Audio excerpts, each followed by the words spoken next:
This is something that the Bible teaches us as well. Psalm 4. It's about a situation where you can have a rough time sleeping. I think for about 50 years of my life, I never have any problem sleeping. I could sleep standing up in a bus. I could sleep in a pew. I could sleep anywhere. And go to bed at night, out, gone. And then probably around 10, 12 years ago, sleeping became more difficult.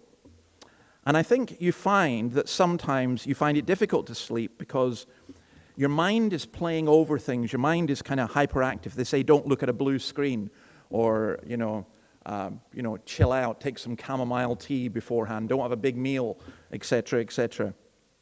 Well, for David, there was a real problem with sleep because he's crying to God to answer him. He's in a tight corner. This is probably, we think when this psalm was written, this was his second night, not sleeping in the palace, but sleeping rough. Some of you enjoy camping. You like sleeping in tents. If I did camping now, it would definitely be glamping. I would want a bed and a fridge and everything with it. But, some of you have done camping. I've done camping as well, when you just sleep on the floor, on the ground. And it's a great idea.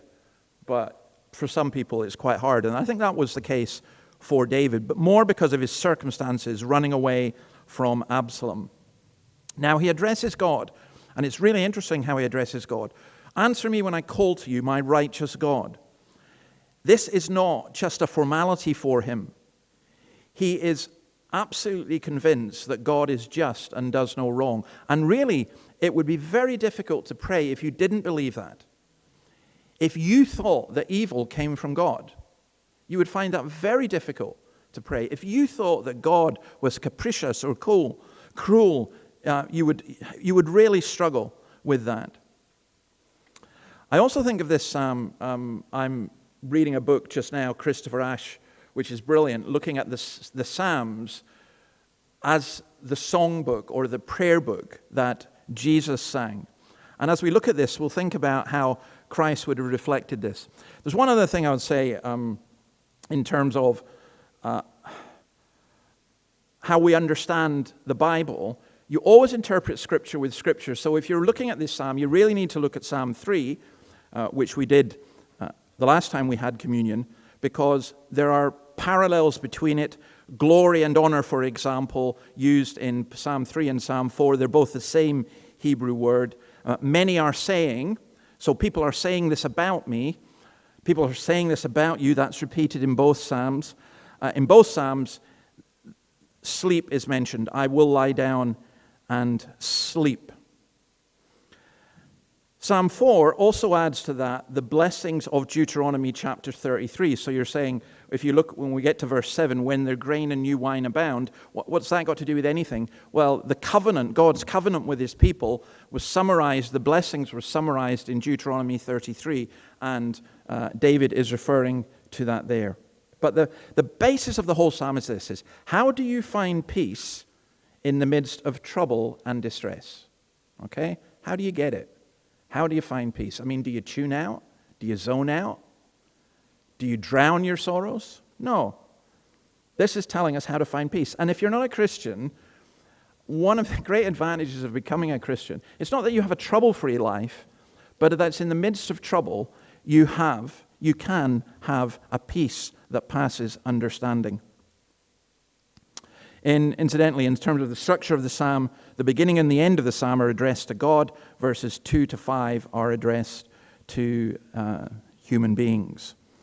Augustine says about this psalm that we hear the words of Christ after the resurrection and the words of any member of the church who believes and hopes in him. So this is a song that's not just historical to David, but it's one that we can also say. And notice also the heading. Peter will be interested in this because I think it refers to you, Peter, the director of music. So there you are. You're mentioned, and that's actually part that where it's in italics. That's part of the inspired word of Scripture. This is not something that's been just put in. Now it's addressed. Actually, it's really the choir master. Well, who was the choir master? Andrew Boner suggests that in today's church, Jesus is our choir master who leads the praise of the great congregation. I kind of love that idea. I love the idea of almost like Jesus conducting us so that we sing praise to God, that he is ultimately our choir master. The choir master is really important. I mean, we're very thankful to have several people who are the equivalent of choir masters who can lead us in our praise.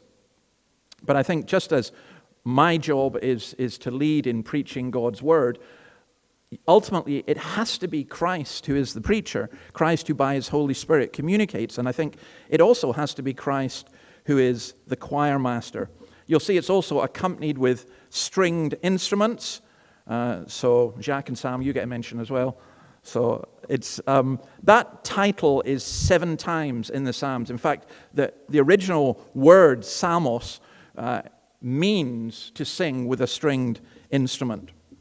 So having said that, let's look at just 4 things very simply that help us in terms of getting peace. First of all, fearful. How long will you people turn my glory into shame? How long will you love delusions and seek God? And then it's an answer kind of to the fickle. People, he has an urgent cry. Nothing matters to David more than that God hears his prayers. And again, as we think about Christ on the cross, remember how he prayed when he went to the cross. Remember in the Garden of Gethsemane, he cried out that God would take this cup from him. And on the cross, he cried out the words of Psalm 22, my God, why have you forsaken me?" So he's wrestling with this. He has a fear about what is happening. People are turning God's glory into shame. And by the way, God's glory is reflected in the gifts God has given us. So when God made humanity, we were very good in God's eyes. We were the height of his creation. And how we turn that into shame. God gives us gifts like food and drink, and we can turn that into shame. When you go and get drunk, you're abusing the gifts that God has given. With sex, that is a gift from God. It's not from the devil. And yet we pervert that. That's why we call it perversion. And we turn God's glory to shame. Religion. I'm watching a film just now, Conclave, just out of curiosity. And I'm looking at it and going, what does this have to do with Jesus? And I think God's glory gets turned into shame. That can happen in the church here. God's glory can be turned into shame. We can abuse religion. We can misuse it. Here, he talks about highborn people. And I think it's deliberate. He's referring to the powerful, the leaders, the politicians, the religious leaders. There's a questioning and a mistrust. And I think it's very important for us that we pray for Australia in terms of the government of the country. I know that some people will be disappointed with the result. Some people will be exultant in the result. And both of you will be reflected here. And a lot of you probably just couldn't care. But I think that the thing that we should care about is that those who lead us acknowledge and seek to govern according to God's word. And my understanding is that is very few people within our government or within the opposition. God's glory is turned to shame. He tells the truth. How long will you love delusions and seek false gods? Paul says to the Galatians 4:16, have I now become your enemy by telling you the truth? Or Jesus, think of Jesus when he goes to the temple and he was so angry at the money changers. Why was he angry at the money changers? Because you've taken my glory and turned it to shame. Or Paul in Romans 1:23, they've exchanged the glory of the immortal God for images made to look like mortal man and birds and animals and reptiles. One of mankind's greatest sin is mankind's religions and the abuse of what God has given us. Chrysostom, the great Greek preacher, said once, if you could have only one text in the world to preach to the world, it will be this: how long will you love delusions and seek false gods? And one time he preached a sermon in front of the empress of Constantinople, Byzantium, the amazing empire. And he basically gave her a row in public and ended up being thrown into prison for it. And this is what he was saying. He was absolutely fearless how he did that. I think that is wonderful. I don't know if I would have the nerve to do that when I get called to open the federal parliament in Canberra in a couple of weeks' time. Maybe I will. If that miracle happened, I would have to, wouldn't I now? But they love delusions and seek false gods. Now, what is his comfort in this situation? He sees this chaotic situation, and he says, "No, the Lord has set apart his faithful servant for himself. The Lord hears when I call to him." He's saying, God has called me for himself. He's called me to be holy. Holiness is just being set apart for God. And here's the important thing. God doesn't call us primarily for office or honor, but for fellowship. And that's why we should be encouraged. No matter who we are or where we are, if we know who God is, we should be encouraged by that. I was thinking about things that would distress me today. There are certain things that could distress me. Some probably a bit personal. But my team Dundee lost. That's distressing to me. But you realize, well, that's ridiculous. What about in terms of the election? There are people who get distressed by that. There are things that distress us at work. But what should comfort us is that we, if we are believers, are called to be holy and set apart for God. And then verses 4 and 5, "Tremble and do not sin. When you're on your bed, search your hearts and be silent. Offer the sacrifices of the righteous and trust in the Lord." Now that's the right kind of fearful. I think we have to be fearful. I think we have to be faithful. And in this faithfulness, we need to realize that sometimes some people's loyalties are too wavering. Some people's loyalties are based upon emotion and impulse. You think about the disciples, Luke 9:54. When James and John saw this, they asked, "Lord, do you want us to call down fire from heaven to destroy them?" James 1:19 says, "My dear brothers, take note of this. Everyone should be quick to listen, slow to speak, and slow to become angry." Tremble and do not sin it's saying don't be angry in that way. How do we cope with anger? You can't not have anger if you're a human being. You're going to have anger, and some anger is right. But in your anger, do not sin. Do not let the sun go down while you're still angry. Paul quotes this in Ephesians 4:26. He quotes this psalm. The New Testament, by the way, uses the Psalms a lot. Do not let the sun go down while you're still angry.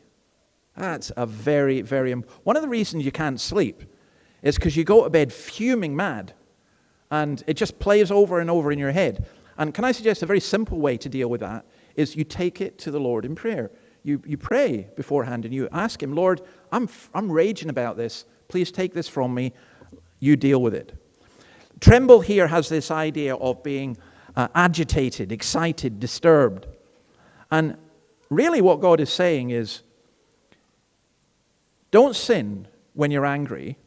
And when you're lying on your bed and you can't sleep, you are to ponder what God has done and who God is. It's interesting, isn't it? What do you think about at night when you can't sleep? What do you think about when you're lying on your bed? Some people fantasize, and their fantasies are not good. Some people think about money. I was told when I couldn't sleep that the way to do it was to count sheep. It didn't work. Once you get to 1,000, it gets boring. But we think about different things. We think about what we're going to do tomorrow. We think about what we're upset about. I think it's a real sign of how far away we are from deep communion with God that we don't think about God. And we don't lie in our beds and pray to God. What the psalmist is saying, what God is saying to us, is don't let your passions rule you. Get rid of the anger and turn to the Lord. Lie in your bed, be still, think, pray, meditate. Memorize Scripture and repeat it as you are lying there. Offer right sacrifices. Isaiah 1:11, the Lord says, "The multitude of your sacrifices, what are they to me? I have more than enough of burnt offerings of rams and the fat of fattened animals.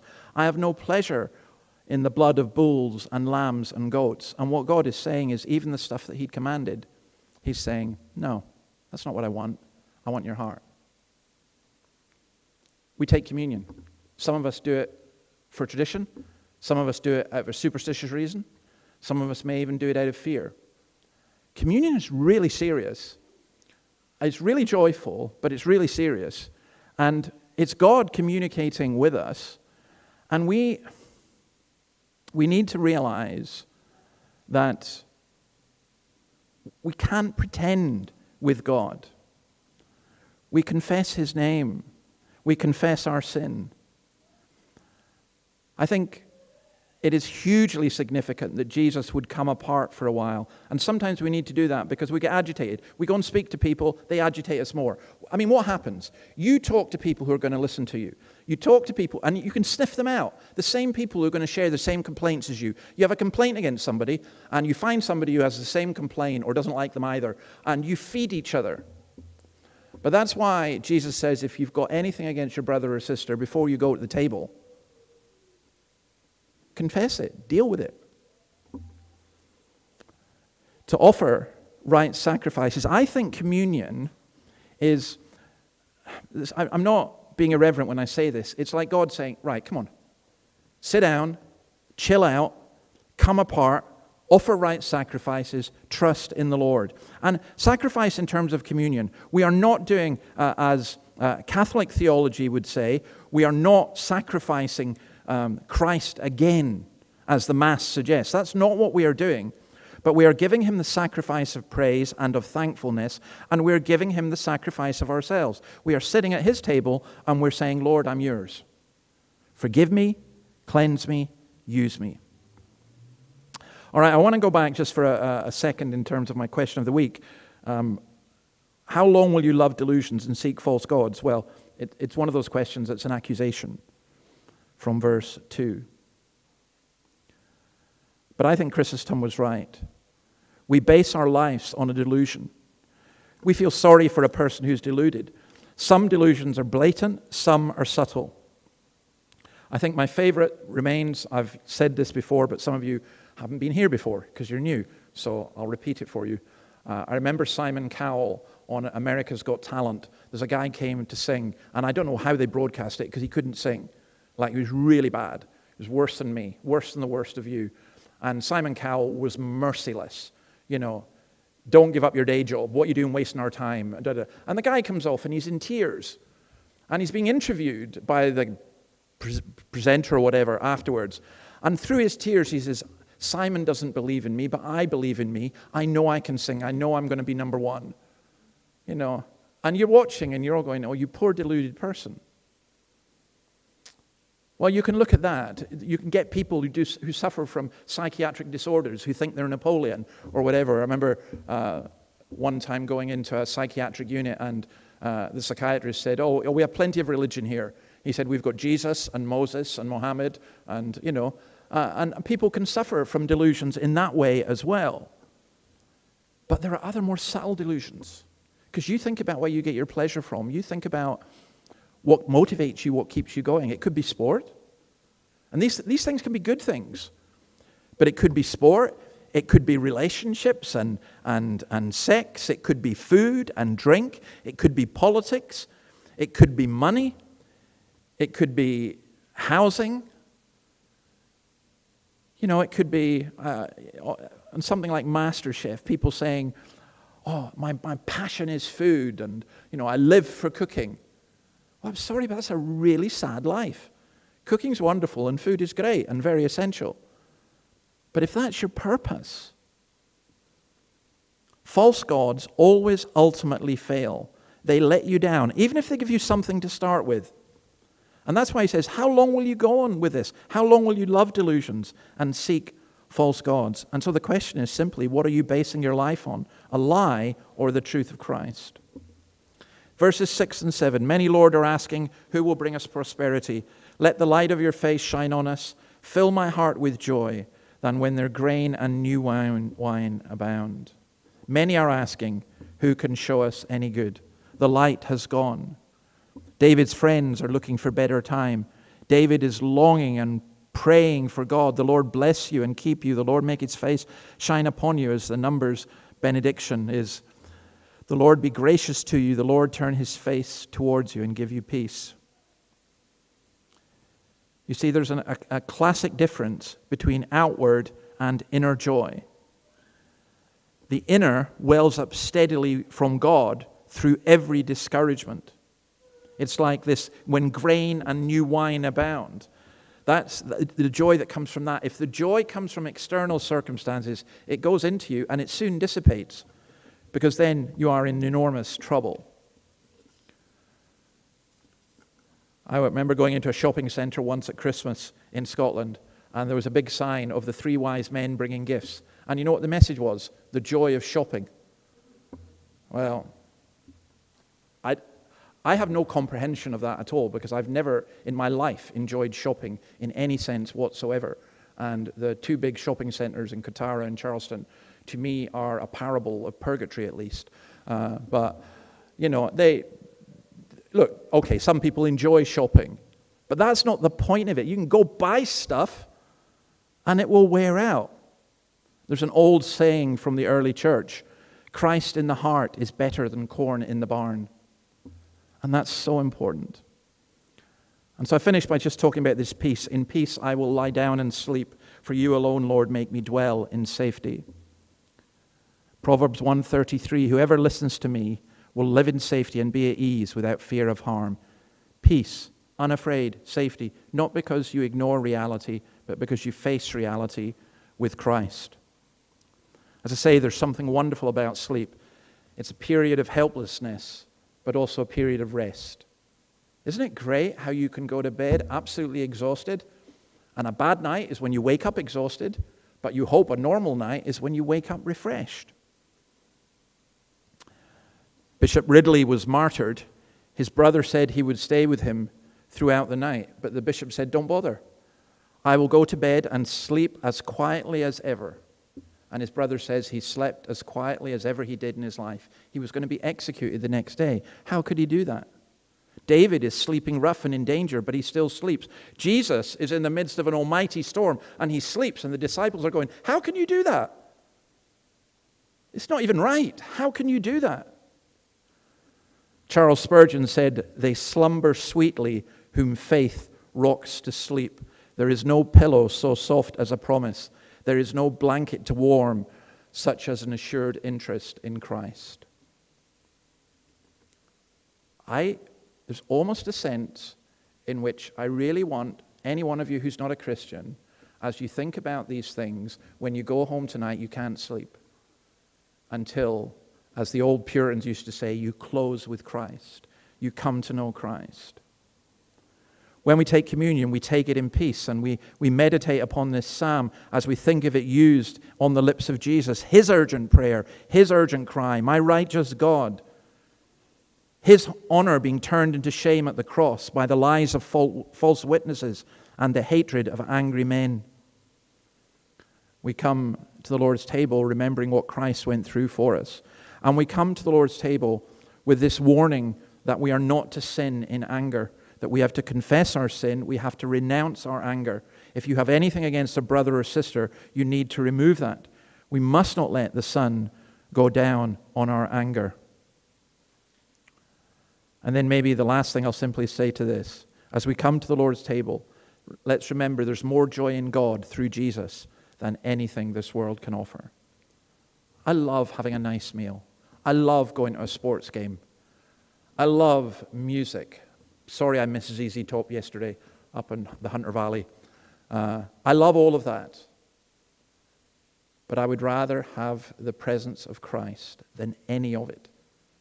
They are pointers to. The good thing that God gives us is pointers to our real purpose, which is to belong to and to know and to love Christ.